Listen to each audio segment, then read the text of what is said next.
Hello, Internet. Hey, it's your friend, Faith Mariah. I hope I'm live. This thing has been very glitchy. I'm so over friggin' Be Live, which is the software I've been using to go live. I'm going to change to something else. Okay, it is working, it looks like. Yay! Hey, guys. I'm excited to be here with you guys. Let me get myself situated. Hi! Paper Glitter Glue, hello. Yay, thank you. I'm glad you guys can hear me. Budgeting with Megan. Hi, guys. You guys want to chat social media? I got really nerdy on Monday. I did the Creator Camp broadcast. If you are in Creator Camp, you should read it because it has a lot of stuff in it. I spent like 3 hours reading all of the updates to social media and compiling it into kind of a newsletter for you guys. But it made me just want to come talk about it because you guys know me. I'm like, if I learn something, I'm like, I gotta tell everybody. mm. Mastermind member, yay, Sarah. Hey, Mastermind. Hi, friends. We're gonna talk about social media platforms. I'm just gonna go through and tell you guys my thoughts. If you have specific questions or need help with something, you can put it in the chat. I'm just here to hang out and chat. So whatever you guys need is fine. Related to social media, please. Don't go off the rails. Let's stay on topic. This is gonna be a very focused stream. I'm laughing if you're new here because I have ADHD and it's never a focus stream, but we're gonna try our best. I thought we would just go through the platforms. I'll give you guys my thoughts. Here's my disclaimer, okay? I'm not I'm not Zuckerberg, okay? I don't own these platforms. They change a lot. I'm going to tell you my thoughts based on what I've kind of read, doing research, what I've been hearing from people I know in the industry, groups I'm in, programs I'm in, and based on what I'm seeing with my clients. And so I'm going to give you my perspective. Anytime a coach is giving you guys perspective, you just have to be aware this is not the final word. I'm not like the social media god with the truth written up in the sky. That's not what we're doing. I'm just going to give you my perspective and my opinion. I'm always kind of hesitant to do this because there's two things. First of all, with social media, I'm going to tell you guys kind of what I would do if I were optimizing those platforms. And, if I have any insight to what I think is working, I'm going to tell you. But we talk about this in Creator Camp, right? It's like something is better than nothing. Your brain is going to tell you, well, if I can't respond to all the comments or I can't post so many times a day or so many times a week, then I should do nothing. That's not a good response, right? We want to find a strategy that will work for you based on your capacity. But at the same time, something is always better than nothing. So don't let your brain tell you, oh, if I can't follow what Faith said or, what I heard perfectly, then I'm going to do nothing. Something is always better than nothing. Everybody write that down.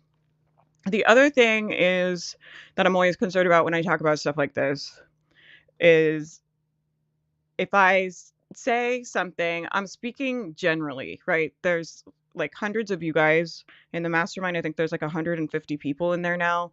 There's one of me. Not everything I say applies to everybody. So as a business owner, you have to be able to filter what's for you. And so just because I say oh, it's hard on this platform or, oh, I wouldn't go there, it doesn't mean nobody's having success there. It doesn't mean you can't absolutely not have success there. It doesn't mean that, right?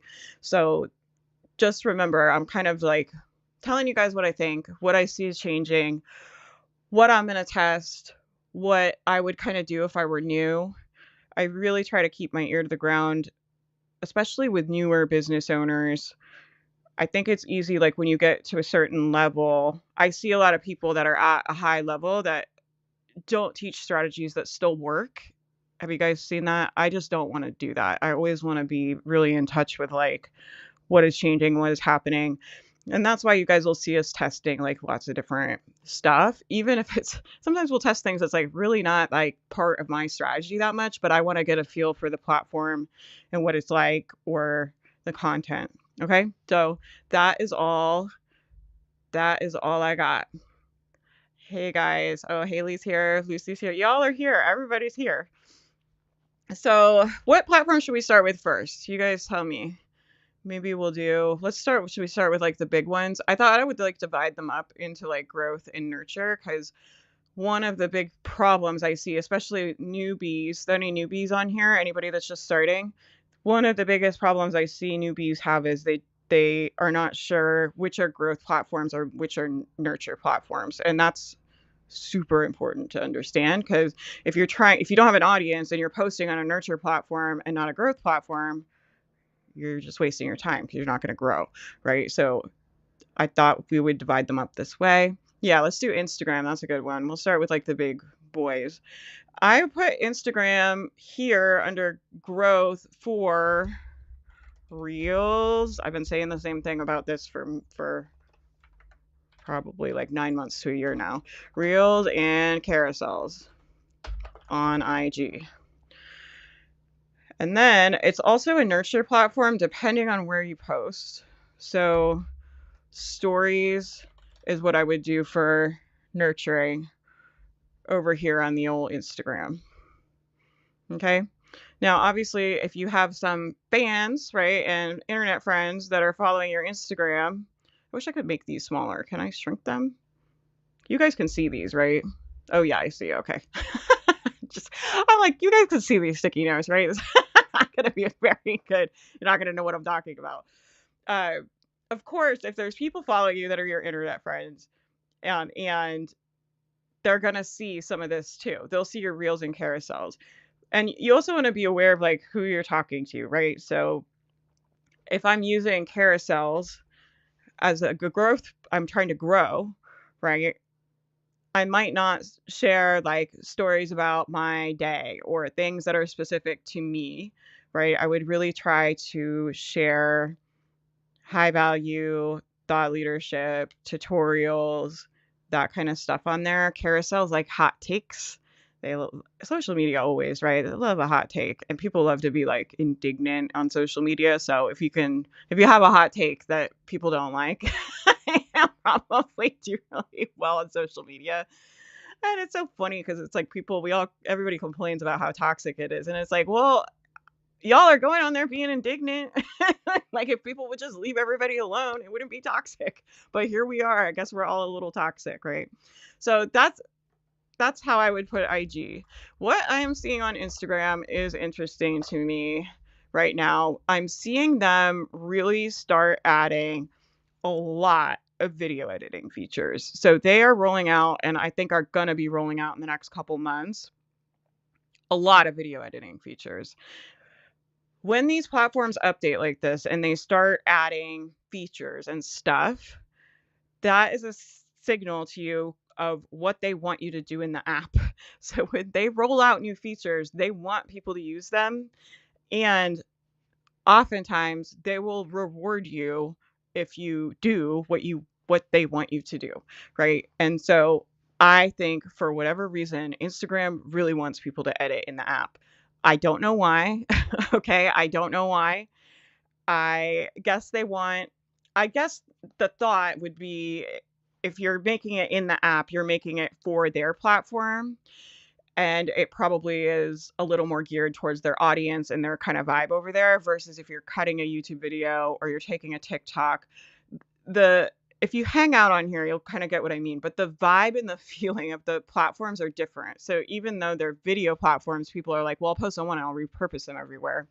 I haven't seen them perform great because it's like they don't speak the lingo. They don't feel really like they have the reach on there, right? They don't do as well.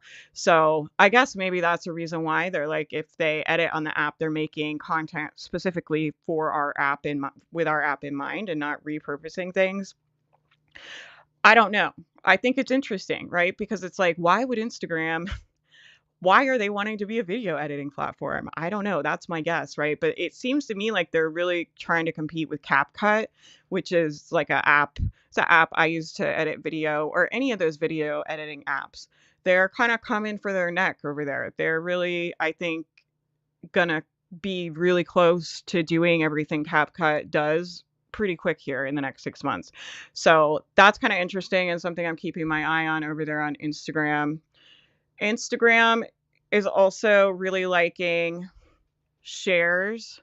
So likes and comments don't matter as much anymore. So if you're not getting likes and comments on your stuff, Instagram is not worried about it, so I don't think you should be worried about it, right? If they're sharing your stuff, that will really impact your reach, right? I don't know this, but my gut feeling, it's like, let me tell you guys, like, my I'm like, let me tell you my stuff. Like, this is just based on, I don't know, like my best guess, I guess. I feel like two shares, like two people like sharing your post or saving your post. It really likes that. People saving it for later. Um, I think two of those will get you more reach than like 50 comments. It just doesn't seem to be boosting the reach as much for whatever reason. It used to be like if you could get a bunch of comments on your post, it would like rocket off into the moon, right? And they would show it to everybody. It's just not quite like that anymore. I don't think it's weighing comments and likes as heavy anymore. What it does like is shares and saving. So then it's like, well, how do we get people to share and save? That's a good question, right? But if you use the app, I share stuff that's like that I want for later. Like I saved one last week. If you guys save Instagram reels or anything on Instagram, put in the chat because I'm curious like what you guys save. I saved a ADHD organizing. It was like a ADHD how to organize your week kind of a thing. And I wanted to do it. I wanted to do her little process. And so I saved it in there. And that probably really boosted her algorithm. It's not really about the call to action. So this is the other thing I think that has changed a lot. Used to be able to tell people to comment and tell them to subscribe and tell them to follow, and people would do it. Like, it just was a different time on the internet, okay? People are so like in a trance on these apps now that it's really hard to get them to stop scrolling like this when they're watching, especially when they're scrolling on a feed of social media. And so it's not about telling them like make sure you save it for later. It's really thinking about what would be something they would want to save, right? And that's a hard question. It's a hard question, right? But it's worth kind of asking if you're trying to grow on that platform. That's what I would be doing. I would be testing things to that people are sharing and trying to create content that people are going to share. My sense is also that I think the quantity phase is leaving us. Probably some of you guys are really happy about that. There was probably like a couple years ago now, there was a time where I was like, if you want to have an online business and you want to build a big audience for free, I was like, go on TikTok and post as many times a day as you can. We had a lot of people be successful doing that in the mastermind. We had people growing their accounts to hundreds of thousands of followers. Really crazy, right? Really crazy. Like I've never seen a platform with reach like that. Like it was just really, really wild. Um, I think that era is kind of shifting. So Instagram kind of followed suit. All of these little they really liked when you posted a lot. They were like post more, and that helped your account. I think they're shifting. I think they're wanting again, I think it if it's between posting one post that people actually save or share, or even just a handful of people save and share versus posting 5 times a day, my sense is like this is going to be better. And so I think that kind of well thought out content is going to do better over there. The other thing I'm seeing across the board on all these platforms is I know I'm telling you guys like, less is more and all that stuff, but I also think like casual content is going to come back this year. I think long form content and casual content are going to come back. But as far as Instagram goes, I think the videos that are very produced, that look like they're in a studio, right? I had friends last year. It was like everybody was working with this agency. I forget what it's called. It's some social media agency everybody was working with. All the videos on Instagram that are like they look like they're being interviewed and they have like a studio. Those are all from the same agency that everybody was hiring. And they did really fucking well. Like pretty much everybody I know that works with them had like a lot of virality and grew a lot on the and was very happy.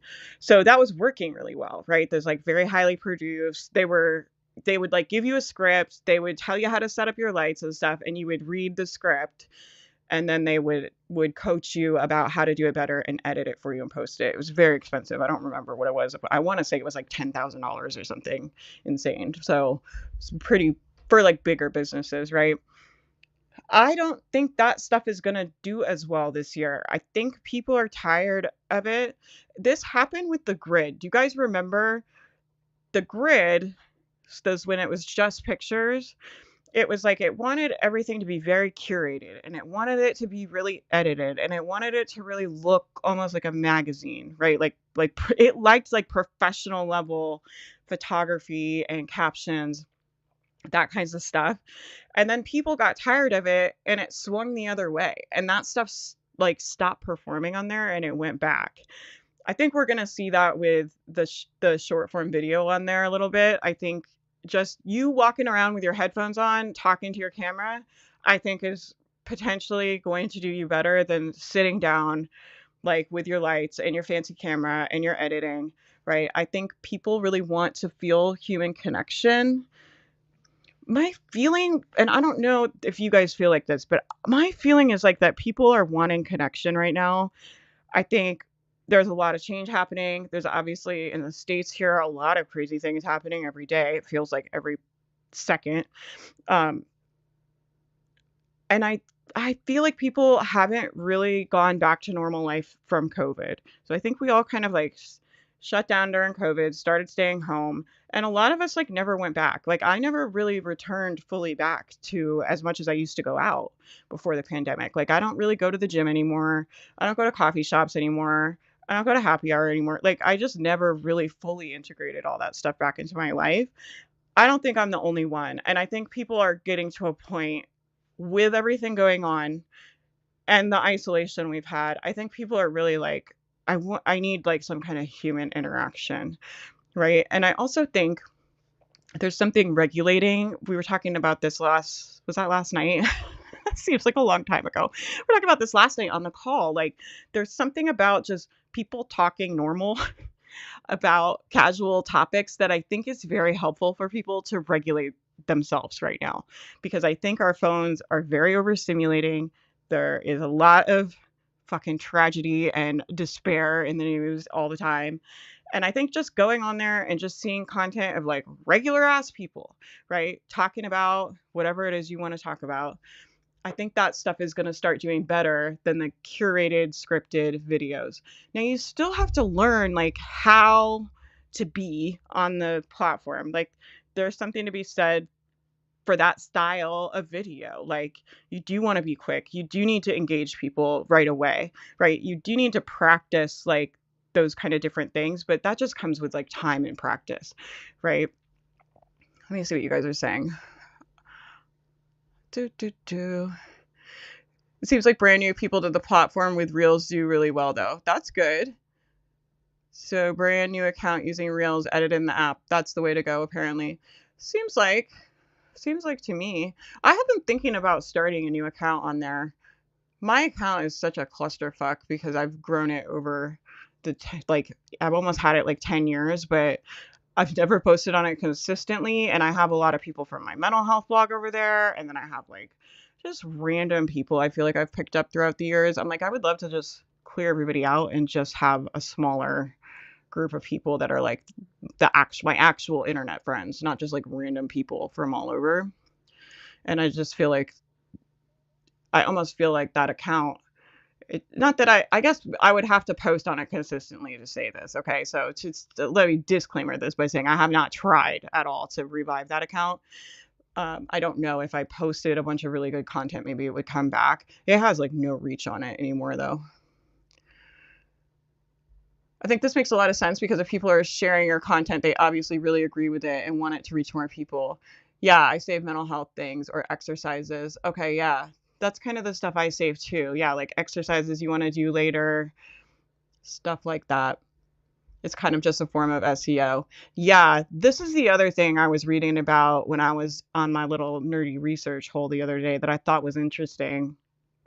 I don't remember the stat because you guys know my memory sucks, but I read some statistic that was like a really good chunk of searches now, instead of going to Google and typing it in or ChatGPT, there's a significant amount of people that search for things first on Instagram and on YouTube. And so the way people are searching is changing. And I think that we're going to see more of that as the AI stuff kind of takes off. And I think the way I'm kind of seeing it is like Google used to be where everybody would go for everything, right? It's like you want to know something, you Google it, right? And that was just what everybody did. Like there really wasn't anywhere else to go. It's like that was where everybody was going. I think it's starting to break apart, which is really interesting to me. I think we're going to see more searches over on YouTube. YouTube Shorts is also picking up. Here, let me put up some post-its. Let's talk about, you guys want to talk about TikTok or YouTube? Let's talk about YouTube, I guess, while we're here. I've also put YouTube as both. So Haley's on here. She's like the YouTube queen. YouTube, I'll put this in like parentheses. Long term. Oops, that's not what I meant to type. Okay, there we go. My keyboard is not in the normal spot. It's in a weird spot. YouTube, long term. And then I also think it's over here on Nurture too. And I'll tell you guys what I mean by this in a second. Short term.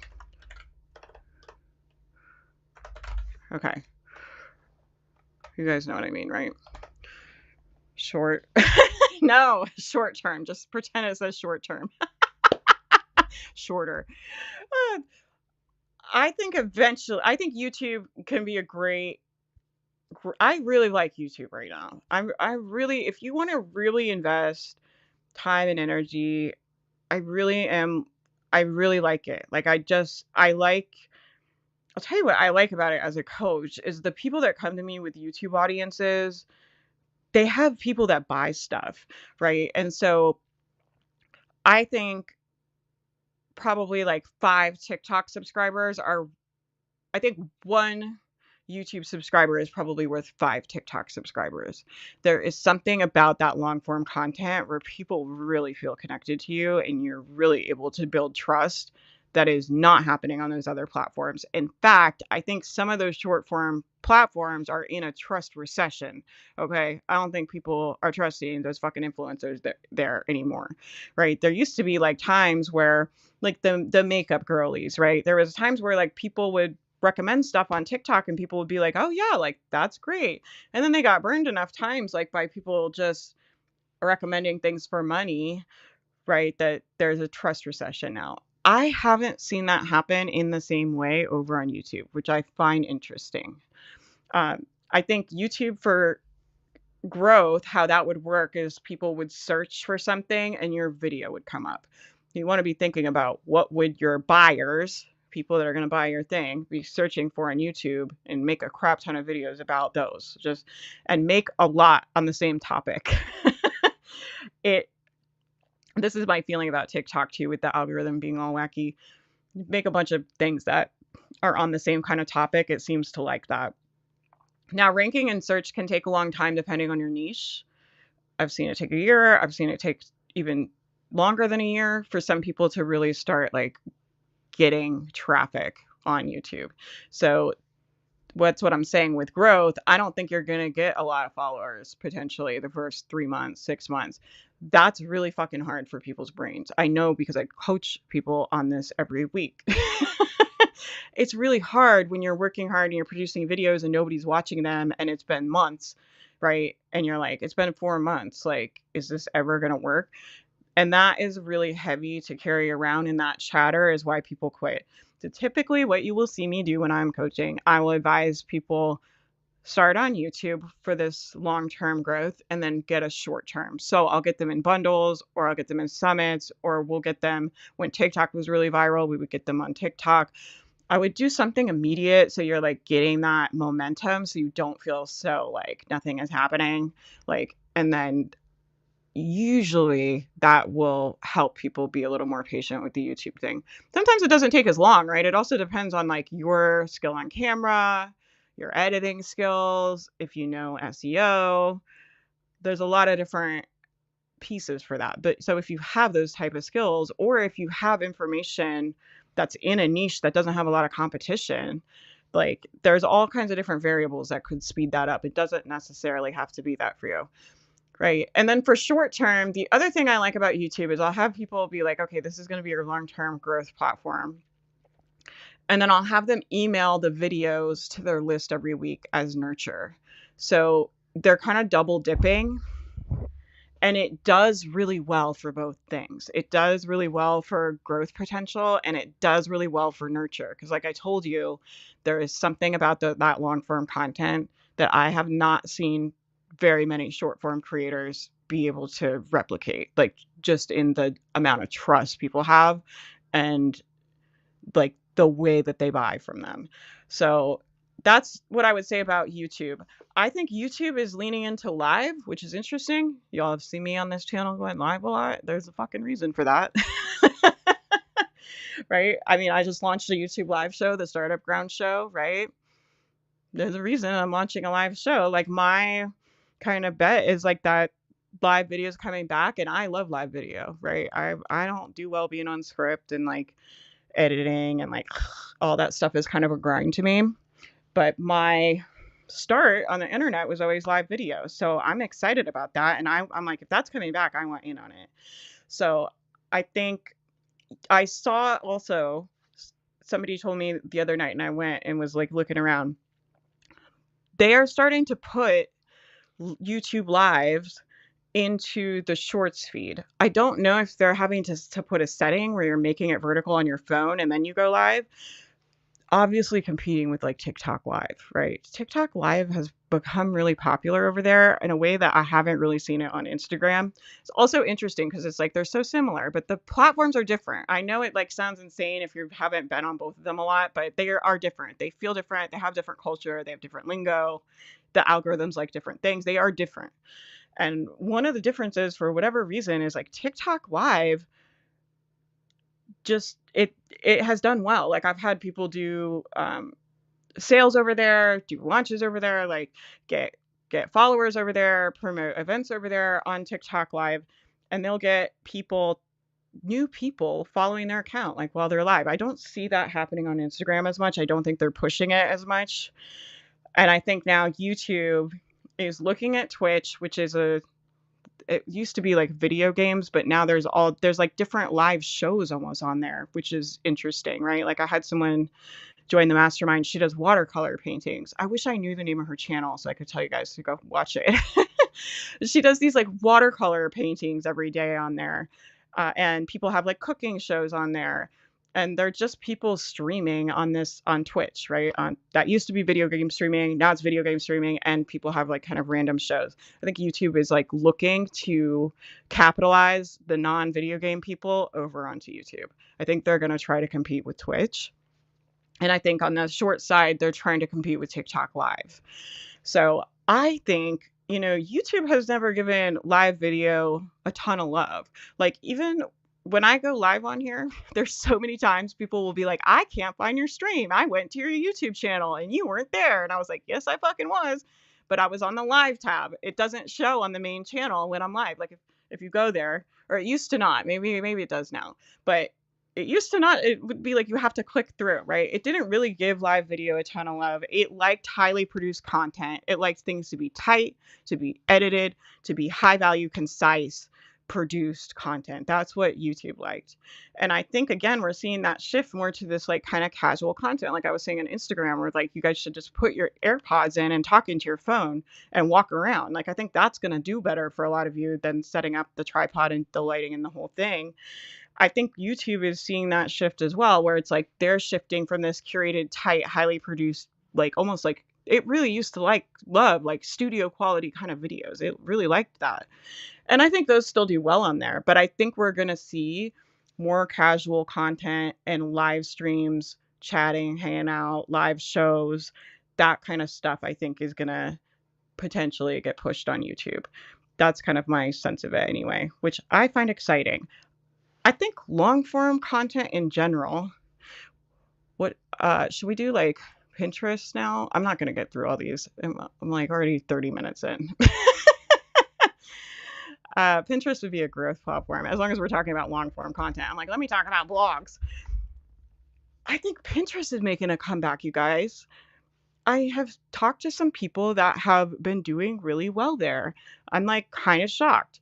Pinterest did really well. That was like where I got a ton of traffic for my first video, my first business, my mental health website I had. We would get like over 100,000 page views a month off of Pinterest for free every month for years.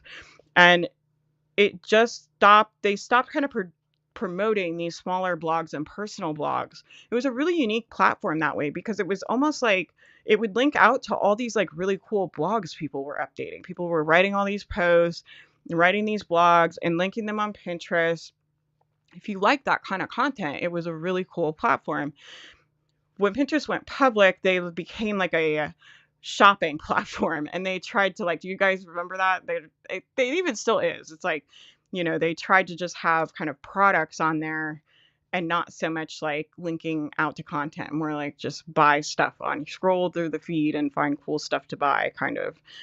I think they're shifting back, and that's kind of interesting to me. I think I've never thought I would say this, but I think blogging might come back. I think people want to read personal, not fucking don't put it in AI. Nobody wants to read that. Like, am I wrong? Nobody wants to read that. But if you write something personal, right, and you're teaching something and you tell a personal story with it, I think that could be interesting. Other thing that I am watching is Substack. So when we're talking about long form written content, Substack is an interesting platform because it started as like an email newsletter platform, right? And it was like you could subscribe and pay people and they would publish these newsletters, and it was like on a feed on Substack, right? And there would be people posting longer posts and like free content on there too, and you have kind of like a feed of like written content. And I was always kind of like, I don't know about it. Like, I've always thought it was cool, and I've kind of lurked around there a little bit, but I haven't seen anybody that didn't already have a big audience grow on there that's not in a very weird little niche area, right? And so I was like, I don't know that it has like the reach on there, right? But what I think is interesting is I read in my nerdy little hole the other day, they are developing like video content on there. So they're going to have live streams on there. So it will be like your Substack people, you can get your newsletters from them and they can go live and talk to their subscribers on there. And I think they're going to move to more of a full media stack. I think they're going to move more, they've added like photos and obviously there's comments, but I think they're going to have more video content. And I'm kind of interested to see what they do with that. So I'm going to be watching that as well. Maybe we'll test like doing the live show over there for a little bit just to see what's up over there. But that was really interesting to me. But I think that long form content, again, the stuff people are publishing on Substack that is doing well is very high quality and it's very well written, right? Or it's very personal, or it's on a topic where it's hard to find the information and it's on like a weird niche. Does that make sense? And so I'm kind of curious about Pinterest. Like, I feel like the reach is picking up there. I talked to a couple people in some programs that have said their accounts have just really started picking up the last month or two. And so I'm curious. I'm going to be watching over there. I think that could be really fun to like have a little resurgence. I'm like, yeah, let's write some blogs and do some pins. Like, let's take it back to, I don't know, what year was that?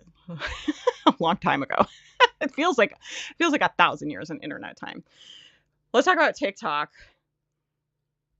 Let's talk about TikTok. I'll put TikTok over here on growth too.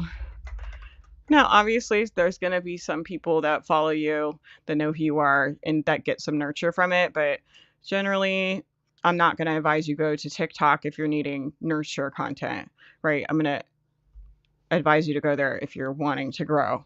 They're on a wacky time right now, so that sale did go through. And this weekend, the algorithm has been a debacle.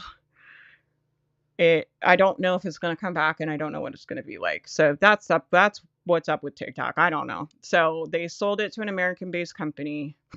I also like get a kick out of that because they're like, we don't want foreign companies to have your data or whatever, but we don't have any protection in the US. So they're just going to sell our data to China. Like it's like there's nothing stopping them from doing that.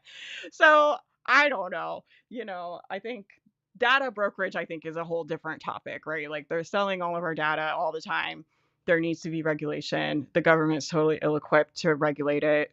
I mean, the people in Congress right now seem like they're 1,000 years old and don't even understand any of this stuff. So, well, that'll be like a whole different thing. I think that comes up. Anyway, you should read the new privacy stuff and you have to make your own decisions about that. I am not very risk adverse. You guys know that. I'm not like, but if you care about that stuff, you should read it. I have heard people be very concerned about their new privacy policies. I know they added GPS location. So they used to just know kind of what city you're in and like kind of what region you're in. Now they know like where you are. And they also, people were really up in arms about this part of it that was like, you give TikTok the right to like own and distribute your content, but that's actually on like all platforms. You're just saying like, I'm letting TikTok put it on the feed and show it to people. Like if you don't consent to that, they can't show your video to people, which makes the platform useless to you. Would they ever sell it somewhere else? I don't know. Like, do I trust these tech companies? Hell no. Like, so I don't know. So that's that on that. So that transfer happened, last weekend or the weekend before? The algorithm just got wacky. So on TikTok, if you use TikTok a lot, what made TikTok so addicting was it really was able to figure out fast what you wanted to watch, and it would just get better and better and better the more you used it. It would just serve you stuff you liked more and more and more. And people that had used TikTok, like Matt, my partner, uses TikTok, right? He's been using it for years. His algorithm is like, knows exactly what he wants to watch, right? All gone. It's like showing him like random stuff like he has no interest in. And so I think they're retraining the algorithm. My thought is like that they will figure it out once they are up for a while and get some more data, that they'll be able to train the algorithm and it'll kind of go back to what it was before. But I don't know that. So I think if you have an account on TikTok, what I would do if you already have an account is post a shit ton of videos about whatever it is your business does. Like really try to train it. Like I talk about this, I talk about this, I talk about this, like make the same things over and over. Oh, that's the other thing I wanted to say about YouTube. And I don't know if you've heard this, Haley, but I read this and I thought it was interesting. They said that some of the bigger creators now are making longer videos and then they'll make shorts, not clips from them, but on the same topic as that video. You make like 3 or 4 shorts that are on the same topic as your longer video. And if those shorts do well, people have said that their long form content that are related to those topics would start performing too. So that's kind of interesting on YouTube that like shorts and long form are starting to be linked like that, because historically they have been separate. Like there's just like 2 different worlds. There's like your shorts feed and your long form feed, and they don't really interact, right? So I thought that was very interesting too. TikTok, I don't know what's up with TikTok. If you have an account, I would post a shit ton of stuff about your business topic. If you don't have an account, I would wait and see what happens with the algorithm and what the reach is like over there. I don't know. Like why start an account on a platform that is essentially not working? Like people are also leaving because they're annoyed about the algorithm. They're kind of tired of the short form shtick anyway. And the privacy policy stuff really pissed some people off. Like so a lot of people don't like that, which is fine. Like, rightfully so, right? Like people can feel however they want. And it, about your data and stuff. Like this is stuff like we've never as humans had to like deal with before, as far as like people owning our data and tracking where you go. And like I just feel like we're entering a realm that we're totally ill-equipped and not prepared for. But I think people are leaving TikTok because of that privacy issue stuff. I don't know if it will come back. Like, we'll see. You know, they obviously have a lot of money. That's good, right? So they have a lot of money they could invest in bringing people in to regrow it, fixing the algorithm. They've obviously invested a shit ton because they just bought it from was it Oracle or whatever. They have a lot at stake in it, in making it work. So my guess is like it probably will come back, but I think it will take some time. I would just wait and feel it out. That's kind of where I'm at on that. You guys let me know what you think. I can't get jiggy with Pinterest. I don't like the interface. Yeah, that's fair enough. I like it. I find it like I don't know why, but maybe it's just because that's what I built my first business with. Substack is huge right now. Yeah, I have a feeling it's coming up. Yeah, you guys want to talk about Facebook? I would. I'm like, I don't know about Facebook anymore, you guys. What do you guys think about Facebook? For almost all of you, Facebook used to be a place you could grow a following. It used to be over here in growth platforms. Facebook, probably like 3 years ago now, basically has become like pay to play. And they were really the first ones to say, hey, if you want us to show your shit to people, you're going to have to pay us for ads. So they really don't like showing your stuff to people for free. Will it change? I don't know. I feel like they need to do something to revitalize it over there. I felt like if they had positioned themselves around groups and really growing groups and communities, I feel like that could have been a really good lane for them. But for whatever reason, they didn't. And they throttled the reach on groups. I don't even want to be on there anymore. And I've always really liked Facebook, but it just feels like so bleh to me right now. I feel like they need to do something. We moved our Facebook group off of there, so I'm really not on there as much anymore. All of the programs I was in have pretty much moved off of there. So you got to think about your target market. Like, is your target market there and would they follow your Facebook page? If you were posting really good, valuable Facebook content on your page, would your ideal customer go on there and like actually see it? But then still you're relying on Zuck to like show it to them in the feed. Probably gonna get throttled if we're talking about my Zuckerberg on here. It's like he who shall not be named. This whole video is probably gonna get throttled. Who's talking shit about all these platforms. Yeah, like even if your person was on Facebook and they would like to read your stuff, would Facebook actually show your stuff in their feed? Maybe. I don't know. There's been times where the reach on there has been really shitty, right? So even my Facebook group, we transferred my Facebook group into a collab group. If you guys want to post collabs, it's like open for anybody to post collabs and find collabs. The reason I did that was like the reach on there sucked. Like when I post on there, it doesn't do anything for my business anymore. And so I was like, well, we have 5,000 people. What could we do with it that's still useful? And so there are people posting bundles and collaborations on there, and we do promote it in the newsletter.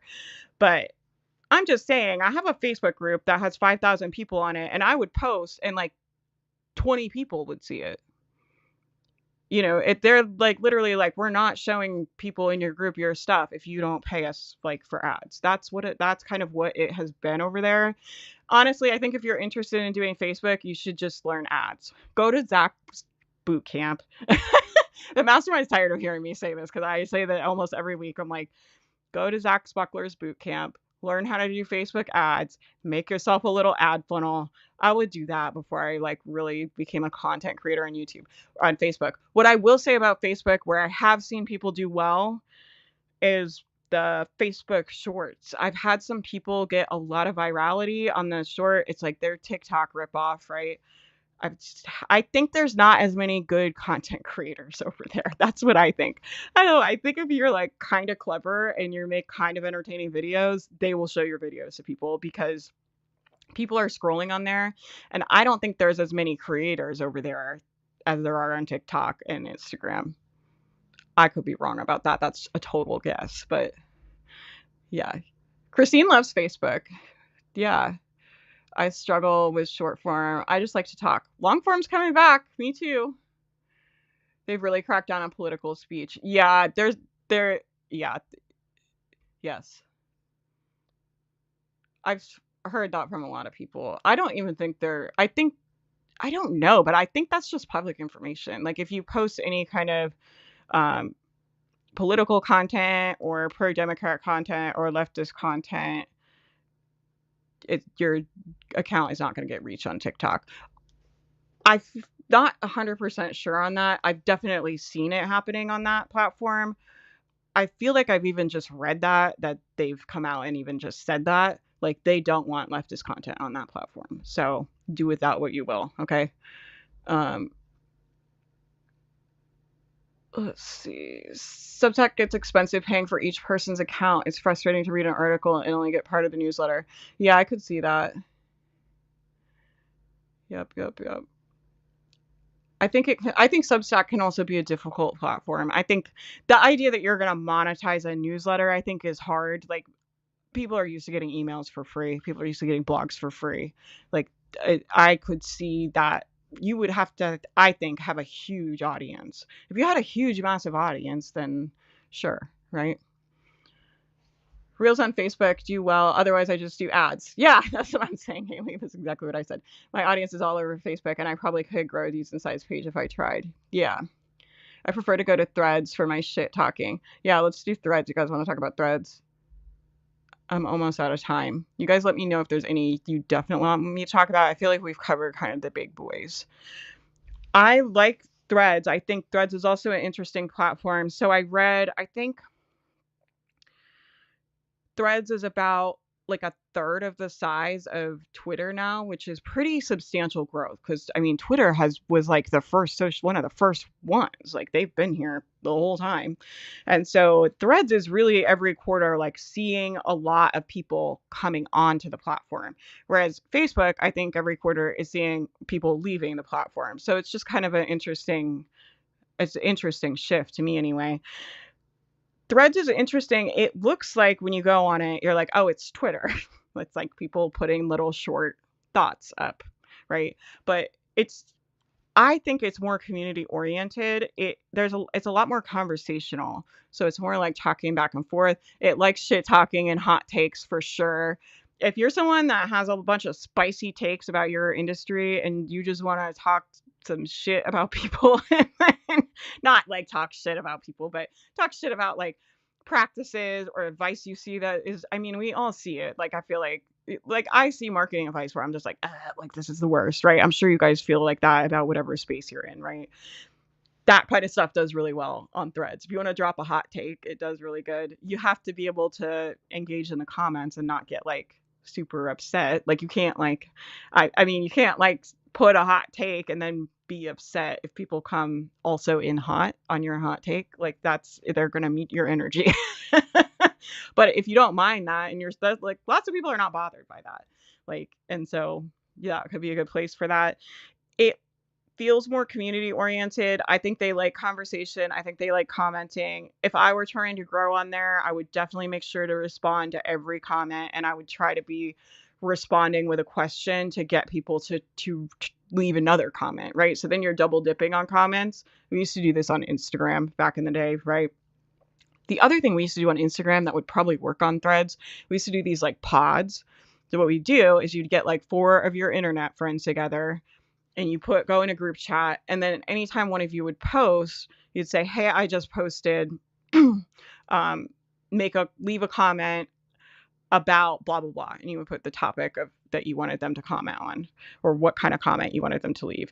And then everybody in the group chat would go comment on your post. The reason people were doing that was because at that time, these algorithms are crazy. I think I forgot about this. At that time, when you posted, the interaction you got in the first like 30 minutes mattered a lot. So you get all your little friends together and send them to your post so it wouldn't throttle your post, and hopefully it would keep your reach up.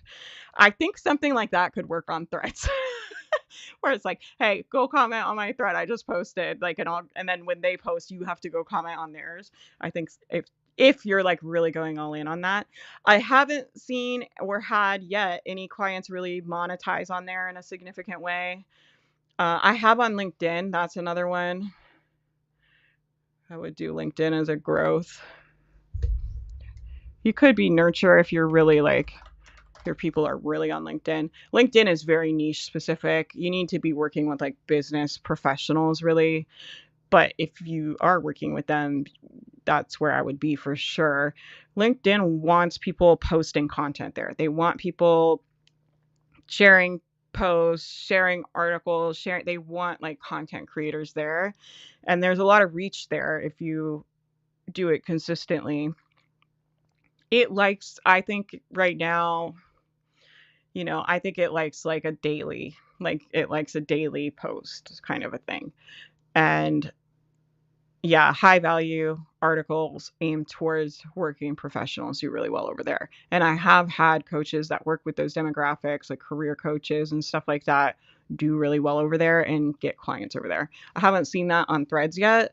I think Threads for a lot of us is just kind of like fun. Like, I don't know. It's just kind of like, come hang out with me. And that's kind of like nurture, right? I wouldn't say it's the highest value nurture you could be doing in the world, right? I think the video is going to get you a lot further as far as like conversions. The other one I'll put up here really quick is podcasts. People think podcast is for growth, and for almost all of you, it's going to be nurture. The reason why is because it be hard to rank on iTunes in most niches. So unless you're in a niche, go on iTunes and search what people would be searching for to find your podcast. And if there aren't any other podcasts about that, then great, it could be growth. But for most of us now, I mean, there's a bajillion podcasts. Everyone and their mom has had a podcast at this point, right? I mean, and for a lot of us, like I'm in B2B, there's a bajillion. Like I have to compete with like, I don't know, like Pat Flynn and people that have a millions and millions of followers.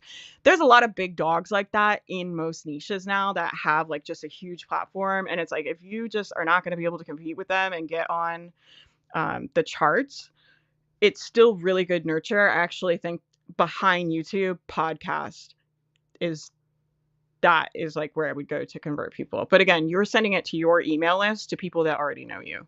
So you got to get people from over here, from these guys, right? Get them over here, get them on your email list, and then you would send them this content over here. That makes sense?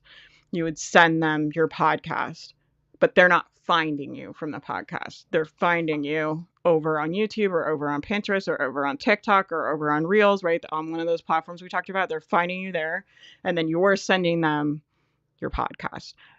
I do think, especially if you're a coach, right? This stuff also depends a lot on niche, but especially if you're a coach, I think podcasts can be really good.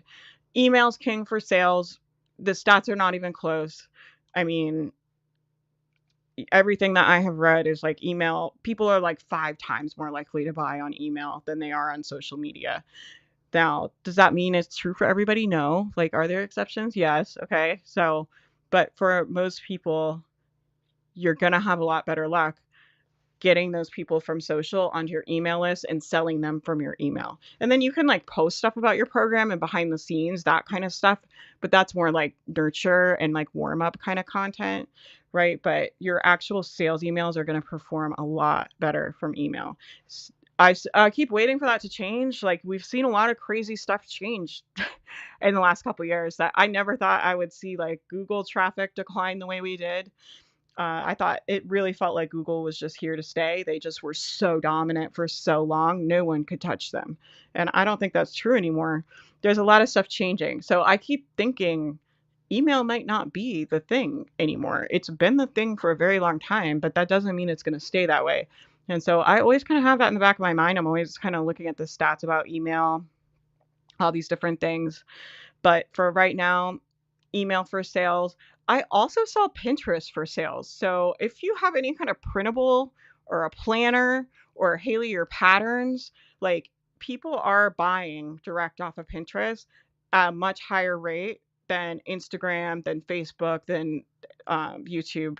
Like there's something about that platform where they're in a shopping mode. It makes sense to me because a lot of these platforms, people are going on to like zone out, right? They kind of go into zombie mode and they're just like scrolling. And when you're buying, you have to like have your brain active, make a decision, check out, like, decide if you want it, all that. So you have to get them to like do something besides go like this. And that's a lot easier on email. When people are doing this is why I think email works, because people are doing their email, they're like deleting stuff and organizing stuff. So they're already in a doing. You're already in a doing state of mind of taking action, right? Most of us don't just scroll and scroll through our email. We usually open it and then we decide what to do with it. And then we're going to delete it, or we're going to archive it, or we're going to tag it, or we're going to forward it. So you're already in a doing state of mind. I think that's why the sales work. Pinterest, I think it's just like people like shopping. Oh, that was the other thing I thought was interesting about Pinterest. This I thought was really interesting. Pinterest now, if you have an Instagram account on your grid, you can make your grid post pins automatically on Pinterest, and you can make it link to like your website instead of your Instagram if you want. I thought that was interesting. They just added that, I think, fairly recently in the last couple of months. But yeah, you can like link your Instagram account to your Pinterest account. And then every time you post on Instagram, it'll also just post on Pinterest. And I'm just curious, like I'm saying, like when they add new features like that, they want people to use them, right? So I'm curious if anybody tries that, let me know what it's like, because I am wondering if that would also help reach potentially, and like how you could use it. Pods, throwback. Yeah, the comment pods. Yeah. I want to chat through Threads. Yeah. If you're like chatty and you like commenting, it's almost like message boards. Threads to me reminds me a lot of like old school. This is like really dated, but like, like Tumblr kind of era, like back in the day, like message boards. I feel like Threads feels more like that to me, like where it's like people kind of having dialogues and side conversations and like that kind of stuff. I can't take the heat from hot takes anymore. That's fair enough. I'm staying off of social a lot too. You guys don't have to do that, right? The other thing I'll say about social media, I like talking about this stuff. I think it's fun, okay? But the best thing to do if you're just starting is just focus on posting somewhere. Don't worry about doing it the right way. Don't worry about anything else. This is what we teach in Creator Camp in the creator course. We talk about creator habits. And I'm like, until you have creator habits, do not fucking be worried about these algorithms or the strategy or any of that, because I'll tell you what happens. Okay. What will happen is you're like going to try and do it the right way, and you don't want to waste your time, and you want to make sure it's effective, and you want to make sure you really know all the strategy. Those people do the worst on social media. They do the worst on social media because they don't have the habit of posting content. They don't have any foundation. They're not even in the habit of posting content every day. That's enough for your brain. Just start posting on content, some kind of content on the internet every day. Just do that. Don't worry about it being good. Like, just let it be bad. Just post something. Once you have that habit, then you can like refine it and add things onto it. But it's like when we try to do all of it at once, for most of us, what happens is it just kind of fries our nervous system. You get overwhelmed, you get in your head, you spin around, and the result, like always like the thought, I don't want to waste time. When you play that out almost every time in business, at least, the result is you wasting your own time, right? Because you're like, I want to make sure I do it right. I want to make sure I know the strategy. I want to make sure I'm like really optimizing everything. I don't want to waste my time. That makes you so slow. It makes you take way less action. It makes you produce way less content, and it makes you waste your own time because you're so damn slow. And just learning the habit of posting is very valuable if you want to have an online business. It just is. Like, so don't diminish that. Like, and the other stuff is like not as important. It's really not. And you kind of figure it out as you go too. Like, you'll figure out kind of a way that works for you. You'll see a bunch of posts like that are one way flop, and other posts that are another way work really well for you. Like, it's all there. You know what I mean? There's not really magic strategies. Good content, still good content. That's never changed, right? People still they want to learn from people that they feel like are educational, that they trust, that are interesting, right? That are either entertaining, providing some kind of value, either through entertainment or education. That's the other thing I was gonna say. Just like I'm like, let me get everything out before I have to go. Fuck, I'm 1 minute over. Damn it. The other thing I was gonna say is I think it's shifting from like how to do content, like how to content, do this, do that, to how I am doing. So instead of you like do teaching like this is how to do this and like this kind of tutorial stuff, people want to see you do it. They want to see the journey of it.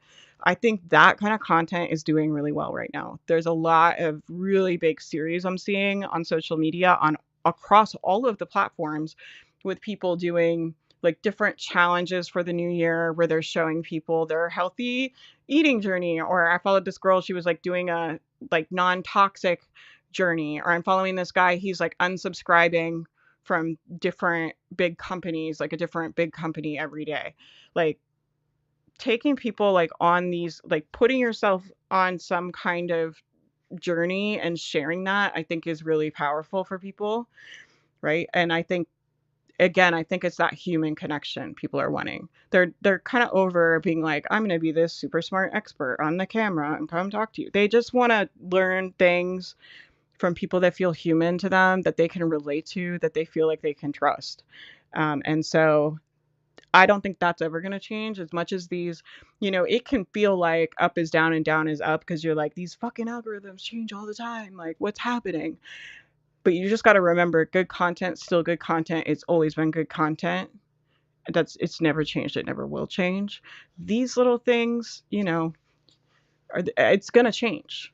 It's going to change. You're not going to learn a strategy and it's not going to work for like forever. It'll work for a little bit and that's great. And then you'll figure out another way to make it work. The first time getting one to work is the hardest, right? So don't be discouraged by that. I think sometimes people think like, oh God, it's so hard. I can't even get one to work. And then I'm going to get his work. He's going to stop working. But once you kind of figure out how to speak to the right people and how to get people's attention, you can do that on a different platform. So you take all your skills, your creator habits and your camera habits and all of the stuff that you've built, you take to that other platform, right? And so you don't start from nothing. You start like up here. And is it still a pain in the ass to start on any platform? Sure. The other thing is like you can also bring your people with you, right? So if I wanted to go on Threads, I would start posting like some kind of I would probably do a series that's like double your sales in 30 days with Faith Mariah or something. And every day I'd give you some kind of little thing to go do to do sales or something like that, like some kind of actionable thing. And I would send it to my email list and be like, go read the threads. And so I'm not starting from zero because I'm going to send people there.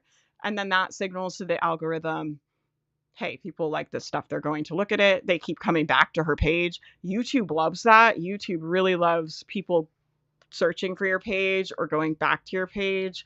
So definitely make sure you're emailing your YouTube videos out. And YouTube videos are interesting too because I've seen them catch like a long time after you make them. So I had this friend of mine that made all these tutorials. They were really good and like she just never got any traction on there. And she had like one video go really viral. I don't even remember what it was about. And then because that video went viral, it was like all of her other old videos started getting views too. So that's kind of interesting about YouTube too, is like that content like does live there forever. It's more like Google in that way, a search engine, and less like, oh, I put something in the feed and now it's gone forever and you only post it once and you're like, well, I spent all that time making the video and now it's gone, right? YouTube is kind of more evergreen because it's so searchable. YouTube's owned by Google, right? That's why you guys are seeing like the other interesting thing about YouTube is like shorts and YouTube videos coming up in Google search. It's because Google bought YouTube. So anyway, those are my thoughts. That was a lot. You guys that are still here are like the real MVPs. Y'all are nerdy about this stuff like me. Meg is still hanging out here. You're supposed to be on sabbatical. It's like writing a book. You can't write the perfect book in one draft. You got to suck for a good long time before it gets good.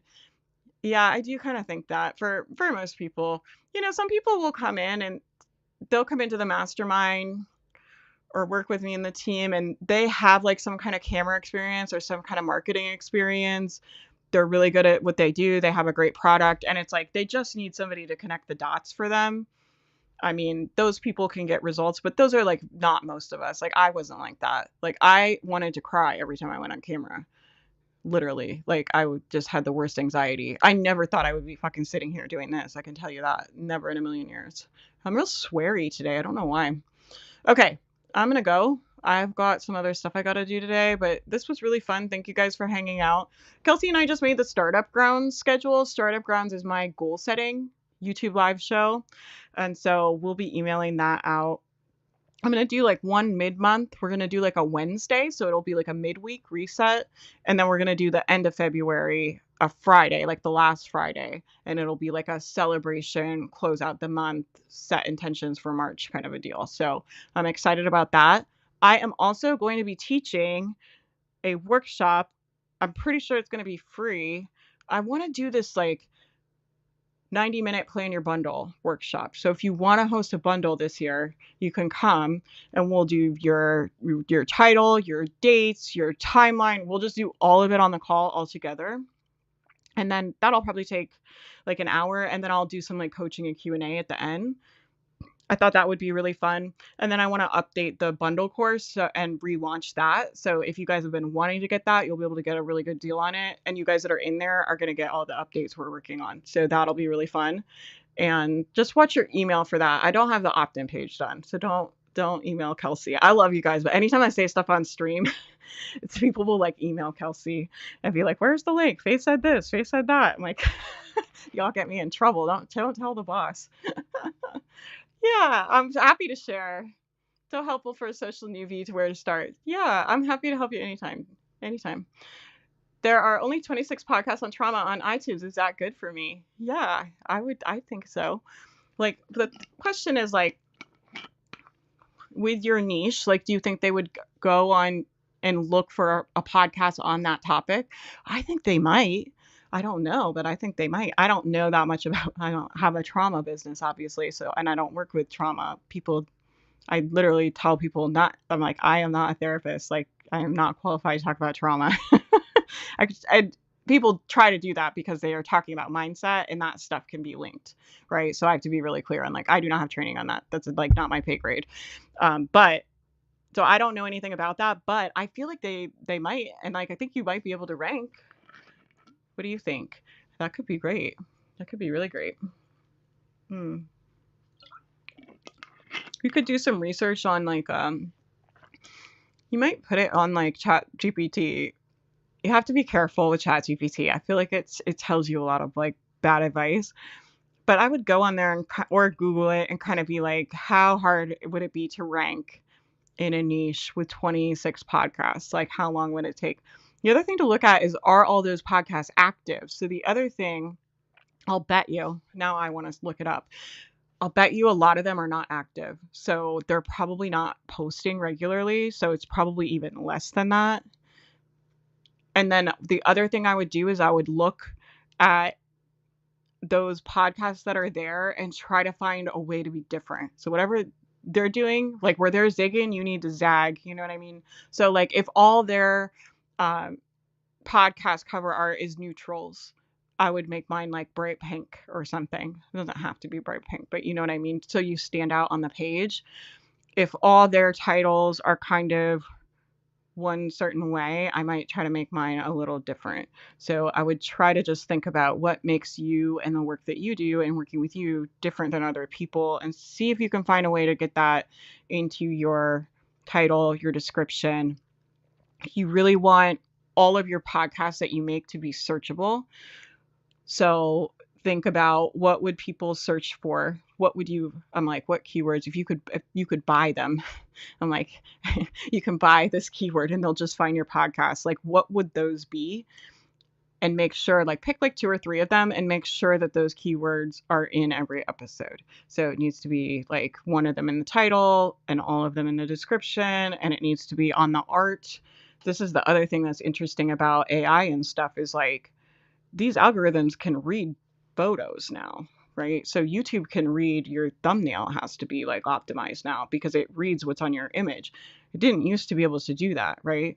So with your podcast, and make sure you're talking about it too, because they have the transcripts on there. So really be clear about what keywords you want to go after. And I would just go after it, right? Just by making sure that your stuff is on that kind of theme and it's all keyworded that way. And be consistent. Podcast is like the easiest place to be consistent. I understand it's hard, trust me. I'm like, why did I let my podcast die? I don't know. I just like stopped posting on it and it just never happened again. Just goes to show like how important I think that commitment is, because I never made a decision to not post on the podcast. What happened was I took a break and then I was like, oh, I'll post on the podcast sometimes. Sometimes I'll post on it. What? None of us have like extra time. I don't have extra time to do that. I'm not going to do that unless I like decide to make time to do that, right? But I love podcasts because I can just come in here in my pajamas with my coffee, looking crazy, and say whatever I want. I don't have to be on camera. It's very low pressure to me. It just feels like, I don't know, it's just such easy content for me to make. Granted, I've had a podcast for years, so it wasn't easy when I started, but I do love podcasts. And like I'm saying, if you're going to work with trauma people, you need long form content to give them every week, because it's going to be really difficult for them to trust you, because I would imagine, like, if they're traumatized, they're not the most trusting people in the world, right? So they're probably not naturally like, oh yeah, let me just trust everybody. They're probably like potentially a little guarded, right? And so you need that long form content. It needs to go to them every week, where on a schedule where you're like consistent for them and you're sending where they really can get to know you. YouTube or podcast. And especially if you're going to do any kind of program with them or coaching with them or something like that with them, gotta have the long form content. I'm telling you, it's just, you just cannot, it's really difficult to build that trust without it right now. And like I said, with TikTok and Instagram especially, I feel like there is a trust recession on those platforms. Like, people do not trust people there. They think everybody is an influencer out to make money, which fair enough, right? There's a lot of marketers on there. So, and people don't like it, right? So I think that's a really good place to build trust. Yeah, I think that could be great. Great thing about podcasts too is you can like resend them out, right? So if you write an email about something, what I wish I had done is I wish I had kept, granted, we didn't have transcripts when I started mine, but, or you would have to hire somebody to type your transcripts out. I wish I had a database with all my transcripts in it. I might have Melanie, one of my VAs, put that together for me, but I would do it as you're making it. And then what I would do, whenever you write an email, I'd be like, have I done a podcast related to anything in this email? And then you can just link an old podcast. It doesn't always have to be a new podcast you're sending out. You can also send your older ones out. Okay, let me know if you launch your podcast, though. I'm excited for you. I think that could be a great place for you. And that's what I'm saying about this stuff, and why I hate even kind of talking about this stuff sometimes is like, it's like, this is generic advice, right? So that doesn't mean like nobody should have a podcast. Like, I just want you to understand how these things work so you guys can make a decision. So what I'm trying to do is give you the pieces so you know the questions to ask, and you can kind of evaluate where you can strategically put yourself, right? So you're not just like picking randomly. You like have a thought process behind it. You know what I mean? But it's not that there's like hard rules or a right way to do it. You're still going to have to test a bunch of shit that doesn't work. You're still going to have to try things and fail. You're still going to have to look stupid on the internet. Like, all of that is still true. Even if you're on the right platform, even if you pick right. Can I mention another lesser known app? It's called Upscrolled. It recently hit #1 most download in the App Store. You can post short form videos, text, or photos. It's new, but much less algorithmic. Sometimes the new apps are fun to get on too. Like, you can be like a founding member. All right, y'all. I will talk to you guys soon. Watch your email. I'll send you guys the stuff for the bundle. I think I'm just going to make it free, and we'll just do the replay free for a limited time. And I'll probably do the replay for like $10 or something. It'll be something like that. And the mastermind will get it for free. You guys don't have to buy anything. So I'll send you guys the details for that. I'll send you guys details for Startup Ground. Get your stuff in. Oh, I have it here. I'm supposed to tell you. Get in the Next Level Life bundle. Turn your shit in. I'm real sweary today. I don't know why. Turn your stuff in for Next Level Life. Becoming boss is like 3 days, I think. So like you gotta get that in if you want to be in that one. Next Level Life is gonna be up there pretty soon. So turn your stuff in. Be in our bundle. We would love to promote your business. Okay, I'll talk to you guys soon. I gotta go. I'm late. Bye, guys.